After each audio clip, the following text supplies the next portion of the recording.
Hi, good morning, friends. This is Dr. Sesha, and I'm a study buddy for studying for your MRCGP AKT exam. Today is our 12th day of studying Oxford Handbook of General Practice, and we are at page number 325. Today's topic is renal disease. Renal disease. Urinary tract infections. Most common in patients with poorly controlled diabetes may exacerbate renal failure or renal scarring. Consider papillary necrosis if recurrent, more common in diabetes mellitus. Diabetic nephropathy. More common cause of end-stage renal failure in adults starting dialysis in UK. 25% of people with diabetes have renal damage. More common if Asian or African ethnic origin. Characterized by proteinuria, high BP, progressive decrease in renal function. Classification of CKD is given in page 411. We will check that out.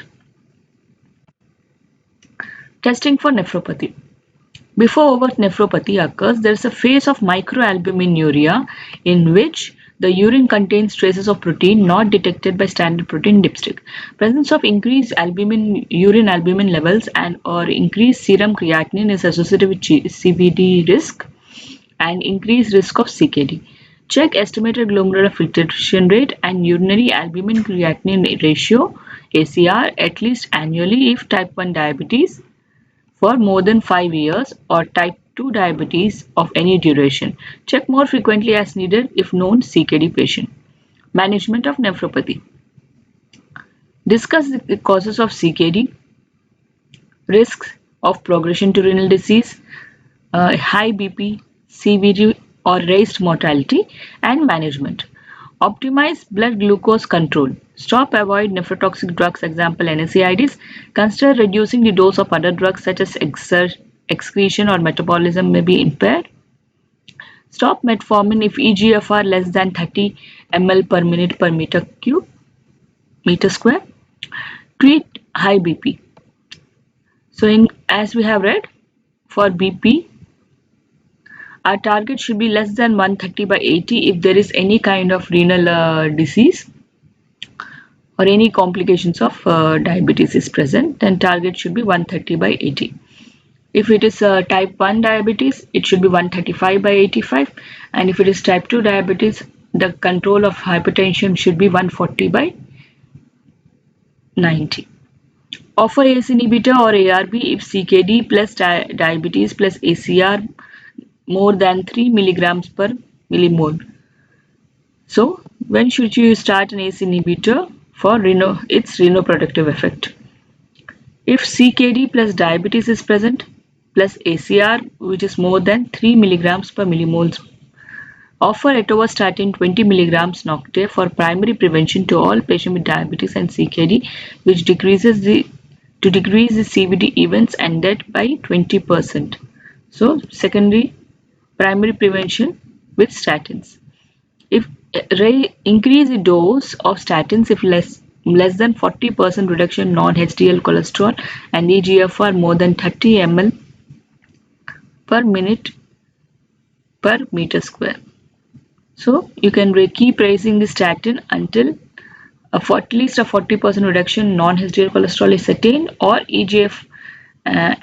but if the eGFR is reduced to less than 30, then you cannot continue to increase statins. If eGFR is less than 30, then seek a specialist advice for increasing the statin. Offer folic acid, vitamin B12 supplements if reduced on laboratory testing and poor diet. In case of nephropathy, refer for renal ultrasound if eGFR is less than 30 ml per minute, G4 or G5, or accelerated progression of CKD is present. Sustained reduction in eGFR of more than 25% and change in GFR category in less than 12 months or sustained reduction in eGFR of more than 15 ml per minute per year. So in these cases, you have to refer for a renal ultrasound.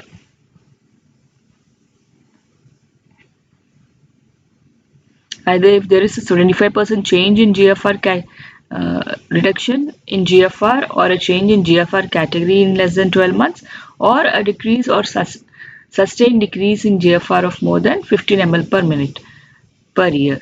So in these three circumstances,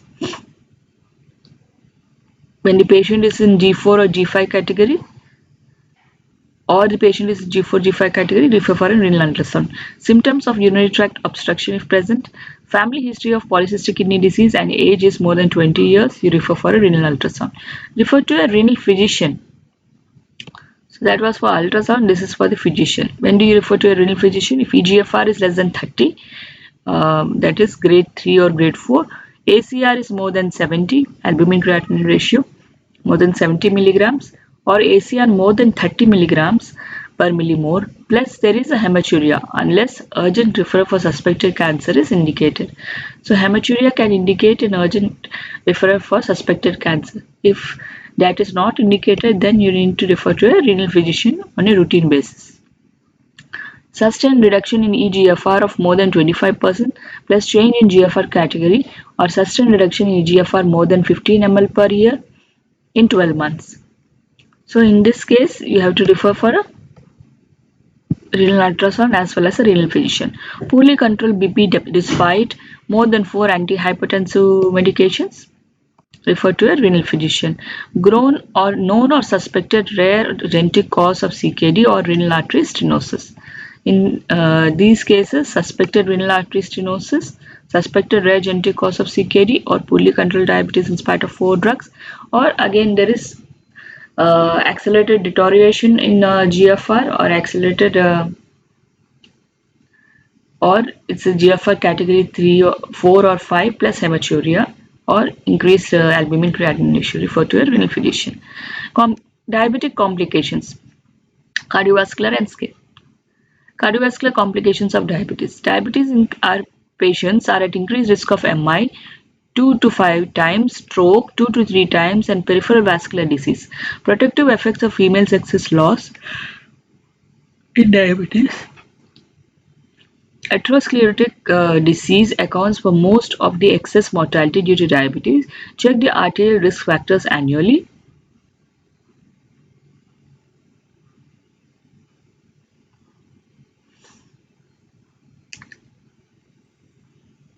Age. So in case of diabetic patients, you check the arterial risk factors annually. So you have to check age, family history of arterial disease, abdominal adiposity, BP, smoking. Give smoking cessation advice at every opportunity. Help the patients who want to give up and advise medication and support. Lipid profile, HDL, LDL, cholesterol, triglycerides, albumin excretion rate, and blood glucose control. Blood glucose. The target HbA1c in case of renal disease is less than 48 millimoles per mole if type 1 diabetes or type 2 diabetes controlled with diet and lifestyle alone, plus or minus a single drug not associated with hypoglycemia. Example, metformin, DPP4 inhibitors or pioglitazones. Less than 53 millimoles if type 2 diabetes treated with a single drug associated with hypoglycemia or any combination of anti-diabetic drugs. So that is the blood glucose target. Statins. Consider statin therapy for primary prevention if more than 85 years if appropriate. 10 years CVD risk is 10%. Use a risk calculator that includes type 2 diabetes in its risk calculation. Example, Q risk score. Type 1 diabetes plus 40 years, plus the patient is more than 40 years, or he had type 1 diabetes for more than 10 years, or an established nephropathy or other CVD risk factors. eGFR is less than 60 ml per minute, or albuminuria, that is CKD grade 3 or albuminuria. Start the treatment after optimizing lifestyle intervention and treatment of other modifiable risk factors or secondary causes of dyslipidemia. Start with high intensity statin, example atorvastatin 20 to 40 milligrams OD. Increase the dose as needed for aiming a 40% reduction in non-HDL cholesterol from baseline. Secondary prevention. If a history of CVD is present, start treatment immediately irrespective of the initial cholesterol levels. Use a high intensity statin, example atorvastatin 80 mg OD. So whenever there is a thing about secondary prevention, the baseline cholesterol levels are not of any use. You need to start a high intensity statin for secondary prevention. BP. Any reduction in average BP reduction in risk of cardiovascular complications. So measure the BP annually if not hypertensive and no renal disease. If BP is higher than the target, consider 24-hour BP monitoring. In case of type 1 diabetics, target BP is less than 135/85 unless microalbuminuria, proteinuria or more than 2 features of metabolic syndrome are present, then treated if BP is more than 130/80, in which cases you should treat if BP is more than 130/80. In case of type 2 diabetes, target BP is 140/80. Sorry, it's 140/80 or 130/80 if kidney or eye or cerebrovascular disease is present. So in case of there is any complication, kidney, eye, cerebrovascular, then 130/80 or target BP is 140/80 in case of type 2 diabetes. Choice of antihypertensives. In all cases, discuss a lifestyle modifications. If reduction, if high BP is present, start with an ACE inhibitor. If side effects with ACE inhibitor, then ARB is an alternative. So, for people with diabetes and hypertension, newly detected hypertension, our first choice of drug irrespective of the age group would be ACE inhibitor. For people of Afro-Caribbean descent, offer an ACE inhibitor plus calcium channel blocker or diuretic. If the possibility of becoming pregnant, then start with a calcium channel blocker. Monitor the BP every 1 or 2 months until stable within the target. Titrate the dose to maximum tolerated dose. If BP remains above the target and calcium channel blocker, example amlodipine 5 mg OD or diuretic indapamide 1.5 mg OD, then you need to add a calcium channel blocker. If BP remains above target even with ACE inhibitor, then add either a CCB or an indapamide. Fourth line agents include alpha blockers, beta blockers or further diuretic therapy, example spironolactone 25 mg OD. Consider referral in case more than if four antihypertensive agents are used and still BP is not under control. Consider referral to a renal physician. Monitoring. Monitor BP every 4 to 6 months once stable on treatment. Check for drug side effects including erectile dysfunction or postural drop. So erectile dysfunction is a side effect of beta blockers and postural drop is side effect of alpha blockers. Antiplatelet therapy. Give aspirin or clopidogrel 75 mg OD to all those with a prior history of CVD. Do not use for primary prevention. Okay, there is no role of aspirin or clopidogrel for primary prevention.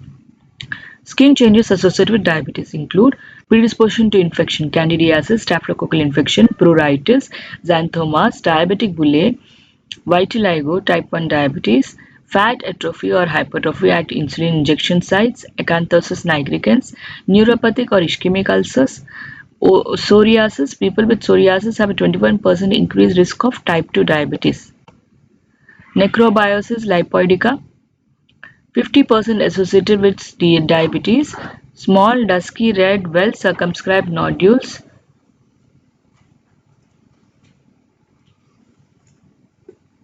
usually on the shin, enlarge, slowly become brownish yellow, irregular and flattened or depressed.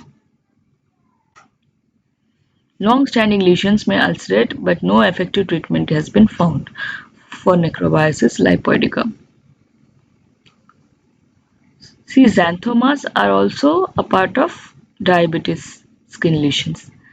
Diabetic dermatopathy is there in the figure. Pigmented scars over the shins. Diabetic chorioarthropathy. Waxy skin thickening over the dorsum of the hand with restricted mobility. Granuloma annulare. Asymptomatic dermal nodules association with diabetes is controversial. So this one is in the figure A is necrobiosis lipoidica, mostly on the shin. Okay, so there is a well demarcated area of yellow waxy, sorry, yellowish or brownish changes in the skin, whereas this is diabetic dermatopathy. This is scarring, brownish scarring in the shin in patients with diabetics. Diabetic complications, eye and nerve. Eye disease. 1 in 3 people with diabetes have heart eye problems at the time of diagnosis. Blood vision may occur if the control is poor, caused by osmotic changes in the lens, corrects with normalization of blood sugar, weight before changing glasses. Cataract.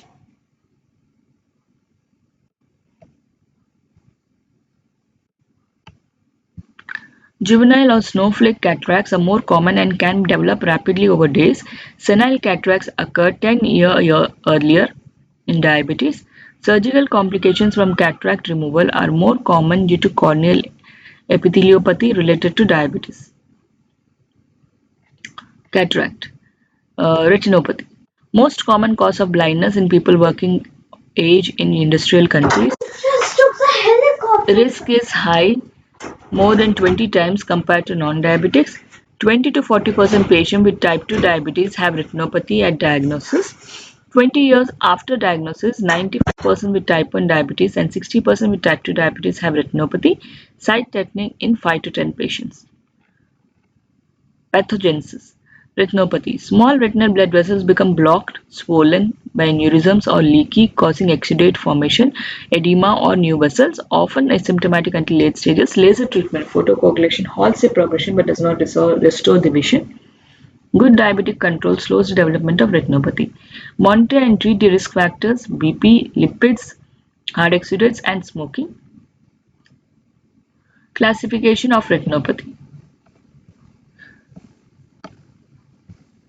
Various classifications predict prognosis. All are based on whether new vessels are present or absent, if the macula is affected or not. Non-proliferative or background retinopathy, no new vessels, further graded by severity, number of macroaneurysms. Proliferative retinopathy. New vessels are present, further classified by location of the new vessels, how close to the optic disc or severity. Maculopathy. Involvement of the macula. Retinal screening. Digital retinal photography is available throughout the UK. Ensure patients are referred early for retinal screening, less than 3 months after the diagnosis, and are screened more than 1 year, one time per year, to detect retinopathy before vision loss occurs. Screening in pregnancy. We will see in 806. Glaucoma and rubeosus iridis. Diabetes is not a risk factor for primary glaucoma, but glaucoma is more likely to be found in patients with diabetes due to regular eye checks. Rubeosus iridis is the growth of new vessels on the iris in the eyes with advanced retinal ischemia. This predisposes to a severe form of secondary angle closure glaucoma.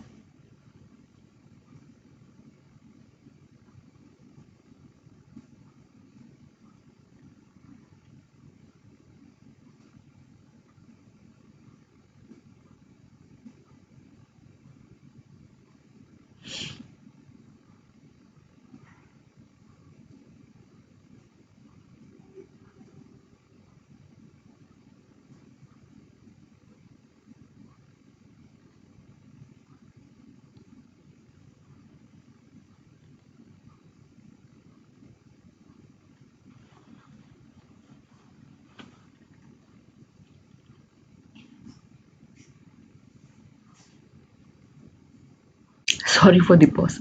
Diabetes is not a risk factor for primary glaucoma, but glaucoma is more likely to be found in patients with diabetes due to regular eye checks.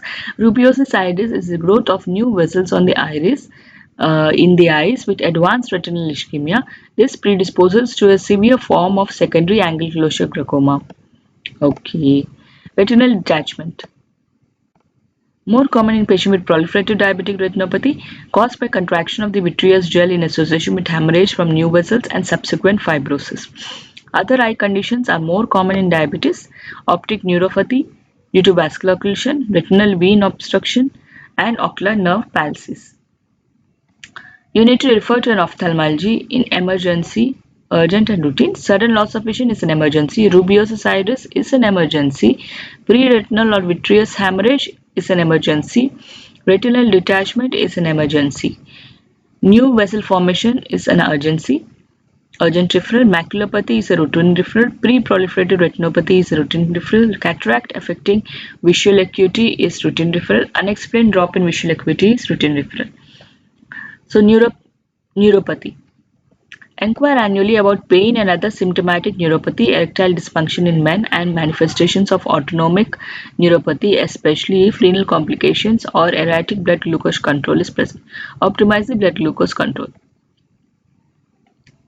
Symptoms of sensory progressive polyneuropathy affects 40 to 50% patients with diabetes eventually, starts distally in the feet or hands more than the hands. Glove and stocking distribution may be asymptomatic or causes numbness, tingling, or neuropathic pain. Pain can be depressing and disabling. Be supportive. If simple analgesia with paracetamol and NSAID is ineffective, try neuropathic painkillers. When pain is controlled, review regularly and consider reducing the dose or stopping the dose. Mononeuropathies or mononeuritis multiplex, especially the granulomas 3 and 4 resulting in ocular palsies.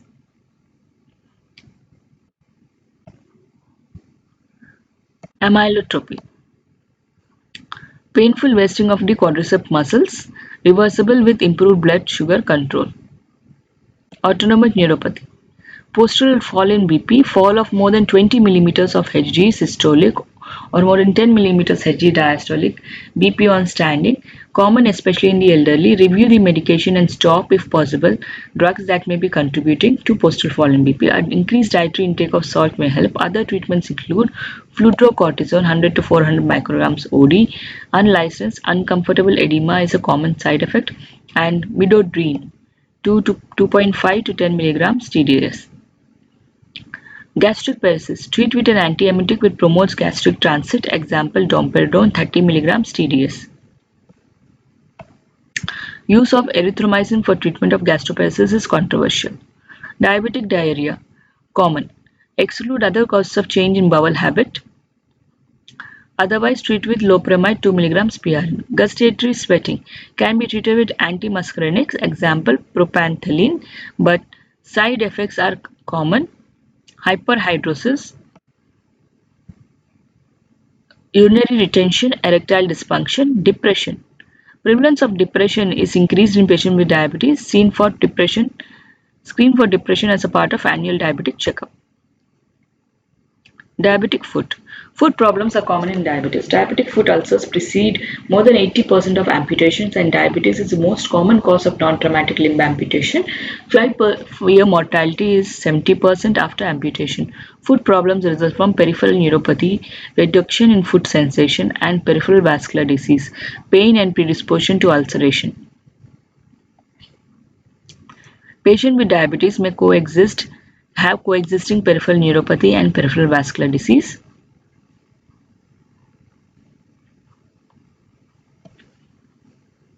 Information about foot care to the patients. Self-care and self-monitoring. Daily examination of the feet for problems, color change, swelling, break in the skin, numbness. Footwear, importance of well-fitting shoes and hosiery. Hygiene, daily washing and careful drying, and nail care. Dangers associated with procedures like corn or verruca removal. Wound care, methods to help self-monitoring. Example, mirrors if there's reduction in mobility. When to seek advice from a health professional. If any color change, swelling, breaks in the skin or numbness, or if self-monitoring is not possible due to mobility problems. For patients with moderate or high risk of ulcers, additionally advise no barefoot walking and that due to decreased sensation, extra care or attention is needed, particularly with footwear. If skin lesions, advise patients to seek help if any change in the lesion, if increase in swelling or pain, odor, color change or systemic symptoms are present. Risk factors for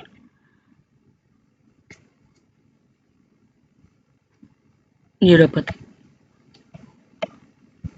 Age more than 70 years, plantar callus, neuropathy, long-term diabetic mellitus duration. So this is for risk factors for foot disease in diabetes. More than 70 years, plantar callus, neuropathy, long-term diabetes, peripheral vascular disease coexistent, previous ulceration or amputation, social deprivation or isolation, foot deformity, poor footwear, poor vision, smoking. The diabetic foot check, part of the annual diabetic review. History, foot problems since last review, visual or mobility problems affecting self-care of the feet, self-care behaviors and knowledge of foot care, history of numbness, tingling or burning, may be worse at night,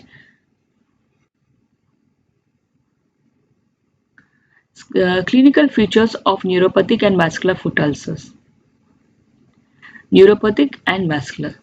Neuropathic ulcer, warm foot, bounding pulses, abnormal ankle brachial pressure index, located at the pressure points, painless, clearly defined as punched out, surrounded by a callus. Whereas vascular ulcer, cool foot, absent pulses, reduced ABPI, may be normal or increased due to calcification of vessels located at the extremities in between the toes, painful, less clearly delineated. So, these are the differentiation. Classification of foot risk. Low risk, no risk factors except a callus alone. Moderate risk, deformity or neuropathy or non-critical limb ischemia is present. High risk, previous ulceration or amputation or renal replacement therapy or neuropathy and non-critical limb ischemia together is present. Neuropathy in combination with callus or deformity or non-critical limb ischemia in combination with callus or deformity.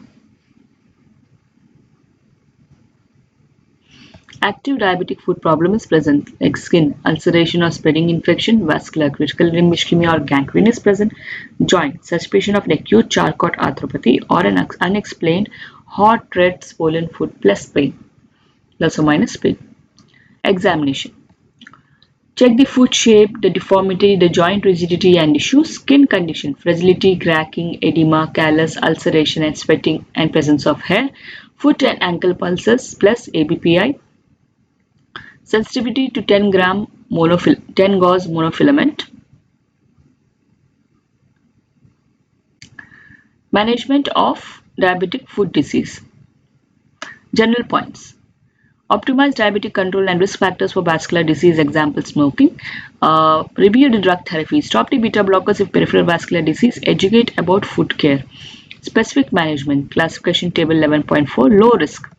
Annual foot assessment should be done. Education about foot care and risk of progression to moderate or high risk. Moderate risk, refer to foot protection. Excuse me. Refer to the foot protection service to be seen in less than 4 weeks if high risk and if less than 8 weeks if moderate risk. Reassess feet every 3 to 6 months if moderate risk, every 1 to 2 months if high risk, or more frequently if concern is present. Active diabetic foot problem. If limb or life-threatening condition is there, admit the same day as an emergency. Otherwise, refer for assessment within 1 working day to a multidisciplinary foot care service. Box 11.1. Limb or life-threatening foot changes requiring immediate hospital admission. These are ulceration plus fever or sepsis, ulceration plus limb ischemia is present, clinical concern about deep soft tissue infection in osteomyelitis, and gangrene. Charcot's osteoarthropathy or Charcot's joint. Neuropathic foot damage because of secondary trauma to loss of pain sensation. Manage as for active diabetic foot problem.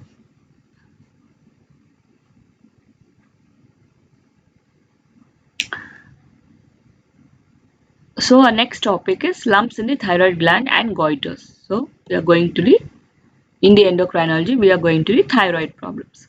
Faced with a lump in the pretracheal region of the neck, ask is it thyroid? Moves up and down with swelling. Is it a solitary lump or more generalized? Is it a goiter? The patient thyrotoxic or euthyroid or hypothyroid? Is the trachea being compressed? Patient is breathless or has a stridor? Urgent management of thyroid lumps. Referred to be seen immediately by a thyroid surgeon if the symptoms of tracheal compression including stridor due to thyroid swelling is present. Refer urgently to a thyroid surgeon to be seen in less than 2 weeks if any of the unexplained thyroid lump is present. Solitary thyroid nodule. Investigate all solitary nodules, check the TFTs, thyroid function tests, and refer urgently to exclude thyroid cancer. Differential diagnosis: benign solitary nodule, cyst, adenoma, discrete nodule is a nodular goiter. Management: malignant, 10% of the cases, primary, thyroid adenocarcinoma, lymphoma, medullary carcinoma, secondaries, direct spread from local tumor, metastatic spread from breast, colon, rectum, kidney, lung and lymphoma. Carcinoma of the thyroid, primary tumors and secondary tumors. Primary tumors are papillary adenocarcinoma, follicular carcinoma, lymphoma, anaplastic carcinoma and medullary carcinoma. So, papillary carcinoma, adenocarcinoma is 60% of the cases. Typical age is 10 to 40 years. Females more than males. Low grade malignancy. Rarely fatal. So, it's a good one because it is a low grade malignancy and rarely fatal and spreads to the local lymph nodes first or the lung. Sensitive to TSH. Treated with thyroidectomy, then lifelong thyroxine. See, the treatment is only thyroidectomy and then surgical treatment with lifelong thyroxine. Follicular carcinoma. While follicular carcinoma, 25% of the cases, typical age range is 40 to 60 years, females more than males, may arise in a pre-existing multinodular goiter, spreads via the bloodstream, and bone secondaries are common. Treatment is with surgery and thyroxine suppression therapy or radioactive iodine ablation. Lymphoma. 5% of the cases occurs at any age, involves the thyroid and may be primary or secondary, associated with Hashimoto's thyroiditis, autoimmune disease, staged or treated as for lymphoma elsewhere. Prognosis is good. Anaplastic carcinoma. Typical age is 50 to 60 years, females more than males, aggressive tumor, grows rapidly and infiltrates the tissue of the neck. Tracheal compression is common, metastasizes locally to lymph nodes and via lymphatics, and poor response to treatment. Anaplastic is one of the poorly responsive thyroid carcinoma. Medullary carcinoma is rare, occurs at any age, females is equal to male predominance. Okay, in rest of the thyroid cancers, female predominance is more, but in this is same. Familial incidence is there, associated with adenomas elsewhere, often secretes calcitonin. So a medullary carcinoma secretes calcitonin as a tumor marker, spreads to the local lymph nodes, treated by excision, then chemotherapy, then radiotherapy. So it is very difficult to treat. And medullary carcinoma usually associated with MEN syndrome. Thyroid adenoma. Benign tumors of the thyroid. 4 types are classified according to histological appearance. There is a papillary adenoma, follicular adenoma, embryonal adenoma, or Hurthle cell adenoma. A few produce thyroxine. Thyrotoxicosis is the presentation. Hemorrhage is rare and results in rapid increase in size. Refer for confirmation of diagnosis plus surgery. Goiter. There are 4 main types of goiter. Table 11.5. Thyroid cyst, usually degenerative part of the nodular goiter, though true cysts do occur. Rapid enlargement or pain may cause by hemorrhage into a cyst. Refer for confirmation of diagnosis. So goiter, the types of goiter, presentation and management. It's a congenital goiter. Enlarged thyroid gland present at birth, plus or minus hypo or hyperthyroidism. Hypothyroid babies are treated with thyroxine. If there is a tracheal compression or hyperthyroidism, treatment is surgical. Physiological. Occurs at puberty, during pregnancy, and in conditions of iodine deficiency. Usually requires no treatment if iodine deficient. Treat with iodine supplementation. Nodular. Benign enlargement of the thyroid gland with areas of hyperplasia and involution. No treatment is necessary unless the patient is thyrotoxic. Compression of the neck or structures, dyspnea and dysphagia, worried by cosmetic appearance, focal increase in size or recurrent laryngeal nerve palsy causing hoarseness, suggests malignant change, refer for urgent review in less than 2 weeks. If treatment is needed, refer for surgery or endocrinology depending on the symptoms. Toxic. Toxic Graves' disease in case there is thyrotoxicosis, and then you suggest Graves' disease with a goiter. Smooth thyroid enlargement plus thyrotoxicosis. See the management of hyperthyroidism. Inflammatory. Hashimoto's thyroiditis, females more than males, antibodies to the thyroid tissue are produced, initially goiter and thyrotoxicosis. Later myxedema. Initially it is hyperthyroid and then goes to hypothyroid. In all cases, refer to endocrinology for confirmation of diagnosis and management guideline. Decurrence thyroiditis. Inflammation due to viral infection, usually a Coxsackie virus, acutely swollen tender thyroid gland, transient thyrotoxicosis often preceded by a sore throat or a malaise, settles spontaneously. Riedel thyroiditis, rare. Thyroid becomes infiltrated by scar tissue, hypothyroidism plus or minus recurrent laryngeal nerve palsy plus stridor. So these are the three types of inflammatory thyroid goiters: Hashimoto's thyroiditis, decurrence thyroiditis, and Riedl's thyroiditis.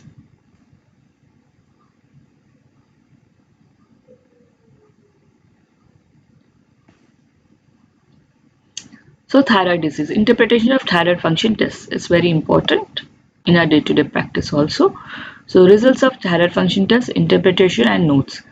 TSH is reduced, T4 is increased. That means hyperthyroid, thyrotoxic. Occasionally T4 is normal, but T3 is increased. Request T3 levels if low TSH and normal T4. So when TSH is reduced, T4 is increased. If T4 is normal, you need to add, request a T3 level. TSH is increased and T4 is reduced. So that is hypothyroid picture. TSH is reduced if hyperthyroidism is secondary to pituitary failure. TSH is reduced if hyperthyroidism is secondary to pituitary failure. So in that case, TSH is reduced and T4 is also reduced. TSH is increased and T4 is normal. So whenever TSH is increased and T4 is normal, we were supposed to do a T3 level. And if T3 level is also normal, then it is subclinical hypo. If any symptoms are present, including depression and non-specific symptoms or hypercholesterolemia, consider a trial of treatment. If no symptoms are present, repeat after 3 to 6 months and then monitor annually. Hyperthyroidism affects 2% of females and 0.2% of males. Peak age is 20 to 49 years. Causes are Graves' disease, toxic nodular goiter, older females with past history of goiter, thyroiditis, amiodarone, and kelp ingestion. Presentation: weight loss, tremor, palpitations, hyperactivity, atrial fibrillation, hyperhidrosis, eye changes, infertility, alopecia.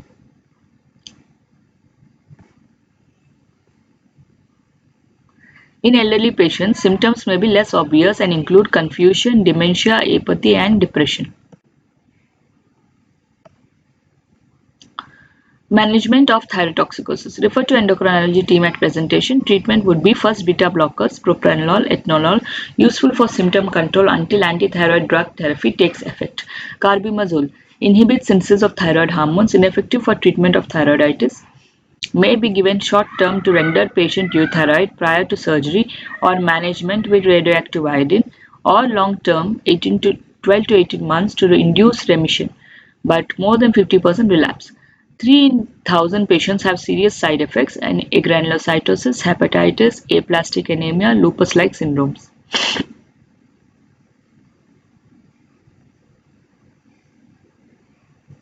So this is only for short-term treatment. Radioactive iodine.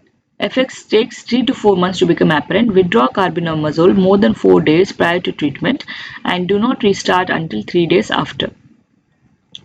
So, for any patient whom we are advising radioactive iodine for thyrotoxicosis, already should be on carbimazole, because radioactive iodine at least takes 3 to 4 months to become the treatment to become apparent. So initially before the therapy, before 4 days you withdraw the carbimazole and restart it after 3 days. So advise women of childbearing age to avoid pregnancy for 4 months. Most people become hypothyroid sometimes years after treatment. Monitor TFTs long term associated with small risk of increased risk of thyroid malignancy. Surgery: partial or total thyroidectomy, reserved for patients with large goiters who decline radioactive iodine, carries risk of damage to reclinopharyngeal nerve or parathyroids. So, warn all patients starting carbimazole to stop the drug and seek urgent medication attention if they develop a sore throat or other infection, because carbimazole causes agranulocytosis.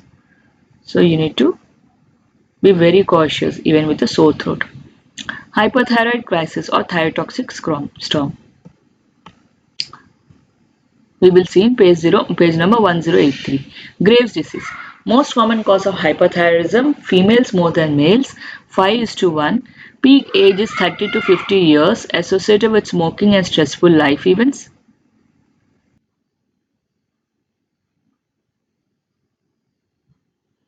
Graves' disease. Most common cause of hyperthyroidism. Females more than males, 5:1 ratio. Peak age is 30 to 50 years. Associated with smoking and stressful life events, autoimmune disease with antibodies, in which antibodies to the TSH receptor are produced. Graves' disease is due to antibodies to the TSH receptor. Clinical features. Hyperthyroidism, diffuse goiter plus thyroid bruit due to increased vascularity. Extrathyroid features are thyroid eye disease, 20 to 50% of the cases, bilateral in more than 90%, pretibial myxedema in 5% cases, thyroid acropathy, clubbing, finger swelling, rare, onycholysis is rare. Management as for hyperthyroidism. Thyroid eye disease presents with eye discomfort plus or minus protrusion, exophthalmos and proptosis, double vision or ophthalmoplegia, especially of the upward gaze. There is a lid lag and thyroid function tests can be raised or normal. Management. Treat any hyperthyroidism. Refer for ophthalmologist if there is reduced visual acuity or loss of color vision. Refer urgently as there may be an optic nerve compression. Hypothyroidism, myxedema. Common in 10% of the females more than 60 years. Female to male ratio 8:1. Causes are chronic autoimmune thyroiditis, post-iodine 131 therapy or thyroidectomy. Presentation. Onset tends to be insidious and may go undiagnosed for years. Always consider hypothyroidism when a patient has non-specific symptoms, depression, fatigue, lethargy, or general malaise. Other symptoms are weight gain, constipation, hoarse voice, dry skin or hair. Signs are often absent and there may be a goiter, slow relaxing reflexes or non-pitting edema of the hands, feet or eyes.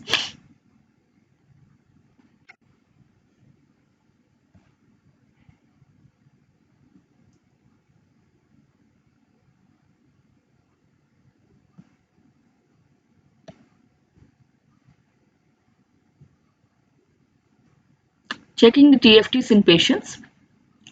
With persistent symptoms of tiredness, lethargy without clear cause, on amiodarone or with a history of iodine 131 administration, with hypercholesterolemia or infertility, Turner syndrome, depression, dementia, obesity, diabetes or other autoimmune diseases. So when there are other autoimmune diseases,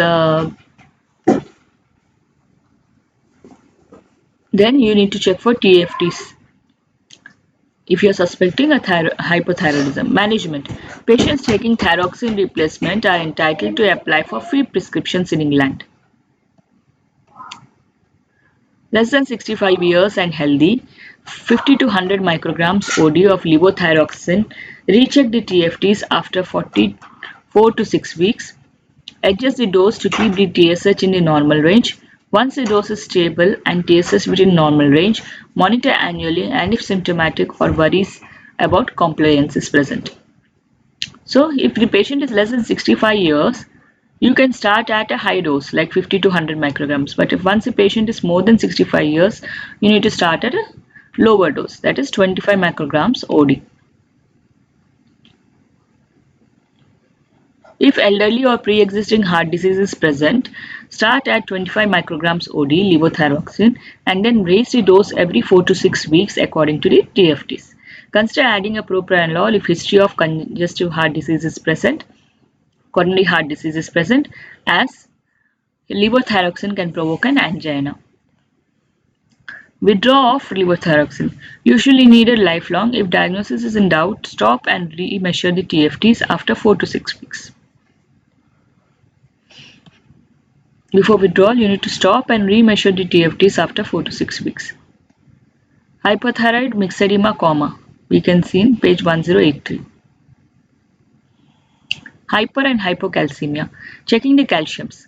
As there is, take an uncuffed sample to avoid falsely high readings and correct for serum albumin. For every millimole per liter less than 40, a correction of 0.02 millimoles per liter should be added. For example, calcium is 2.4 and albumin is 24.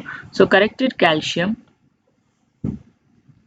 is equal to 40 minus 24 into 0.02 plus 2.4.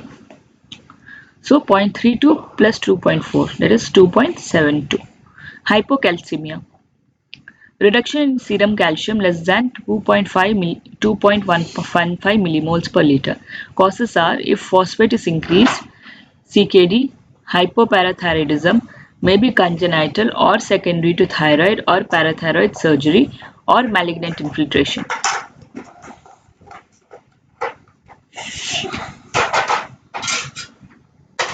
Pseudohypoparathyroidism, insensitivity to parathyroid hormone.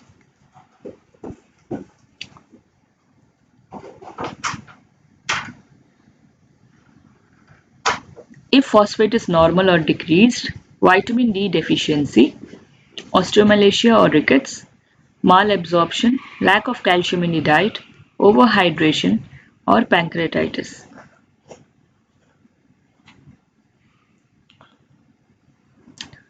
So presentation may be subtle, includes tetany, irritability, depression, psychosis, perioral paresthesias, carpopedal spasm, wrist flexion and fingers drawn together, neuromuscular excitability, tapping over the parotid causes facial muscles to contract, chopstick sign.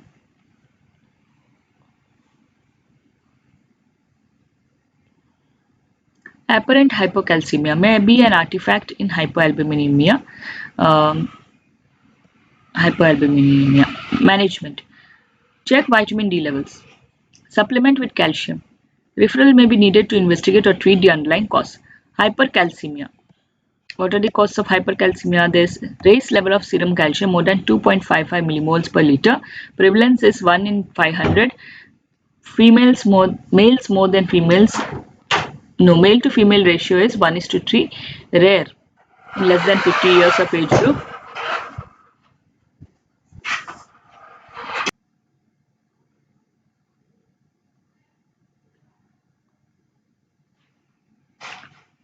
So hypercalcemia, the causes are common causes. 90% of the cases it is primary hyperparathyroidism. Malignancy, 10% of the tumors. Usually a myeloma, a breast cancer, lung cancer, kidney cancer, thyroid, prostate, ovary or colon cancers cause hypercalcemia. Uncommon causes are chronic renal failure, familial benign hypercalcemia, sarcoidosis, thyrotoxicosis, milk alkali syndrome, vitamin D treatment. So sarcoidosis, thyrotoxicosis, milk alkali syndrome are very uncommon causes of hypercalcemia. The most common cause, if you have observed a hypercalcemia in one of the readings, then check for primary hyperparathyroidism. So check the phosphate and PTH levels. Often very non-specific, may be an incidental finding. Other symptoms are bones, stones, groans and abdominal moans. Tiredness. So patient with hypercalcemia will have tiredness, lethargy, weakness, mild aches and pains, anorexia, weight loss, low mood, stone formation, nausea and vomiting often intractable, polyuria and polydipsia, abdominal pain, constipation, confusion, corneal calcification. Management of hypercalcemia. Treat according to the cause. Figure 11.4. Malignancy, page 1014. Hyperparathyroidism, page 337. If diagnosis is unclear, refer to endocrinology. Urgency depends on the serum calcium levels and severity of symptoms. Hypercalcemia can be fatal if calcium levels are more than 3.5 millimoles per liter or severe symptoms. Admit for lowering of calcium with forced diuresis plus IV bisphosphonates. Hyperparathyroidism. So increased secretion of parathyroid hormone. Primary hyperparathyroidism. Instances 0.5 per thousand. Peak instances 40 to 60 years. Females more than males. Circulating level of PTH is inappropriately high. Most patients are hypercalcemic but may be normocalcemic if coexistent vitamin D deficiency is there. Due to raised secretion of PTH for one or both the parathyroid glands, refer for treatment usually surgical. Drug treatment with cinacalcet may be an option if unsuitable for surgery. So what are the symptoms of primary hyperparathyroidism is high phosphate, low to normal calcium.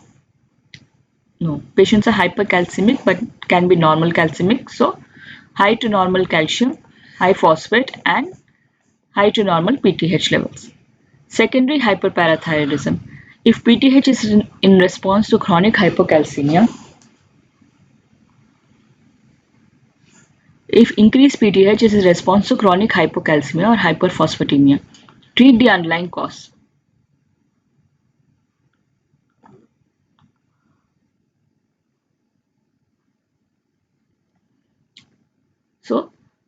Secondary hyperparathyroidism, raised PTH in response to chronic hypocalcemia or hyperphosphatemia. Treat the underlying cause. So in secondary hyperparathyroidism, so secondary is 2 P's. So PTH will be raised and phosphate will be raised and calcium will be low. Tertiary hyperparathyroidism, so is 3. So tertiary is 3 P's, that is 3's. So all the 3 will be increased, like parathormone will be increased, phosphate will be increased and calcium will be increased inappropriately. Increased PTH, increased calcium. Follows prolonged secondary hyperparathyroidism. Most common patients with chronic kidney disease, especially for dialysis or chronic malabsorption, treatment may be either surgical or medical with cinacalcet or paracalcitol. Familiar benign hypercalcemia. Asymptomatic, inherited condition with serum calcium concentrations are mildly increased throughout life. Confirm if possible by demonstrating increased calcium in other family members. No adverse consequences and no treatment is needed. Milk alkali syndrome, usually due to ingestion of OTC ingestion remedies, Rennie tablets, calcium levels convert to normal or on stopping. Investigate the reason why the patient is taking these remedies. Peptic ulcer, sometimes also caused by calcium supplements taken with bisphosphonates for prophylaxis of osteoporosis. Stop the calcium supplementation. Hypercalcemia, you have to check the serum albumin levels. If serum albumin level is raised, then check the urea levels. If urea is raised, dehydration, rehydrate and recheck. If urea is normal, cuffed specimen, repeat uncuffed specimen. Albumin is normal or decreased. Phosphate is decreased or normal, you have to check. If phosphate is decreased or normal and urea is normal, then primary or tertiary hyperparathyroidism. Phosphate is increased or normal, then if alkaline phosphate is increased, then bone metastasis, sarcoidosis or thyroidosis. And if alkaline phosphatase is normal, it could be myeloma, vitamin D excess or milk alkali syndrome.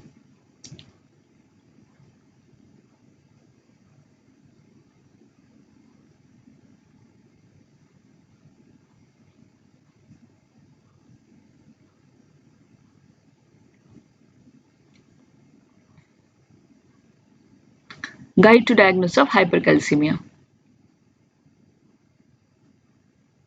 Adrenal disorders. Disorders of the adrenal cortex. The adrenal cortex produces three classes of steroids: glucocorticoids, cortisol; mineralocorticoids, aldosterone; sex hormones, aldosterone, aldostenedione, testosterone, and estrogen.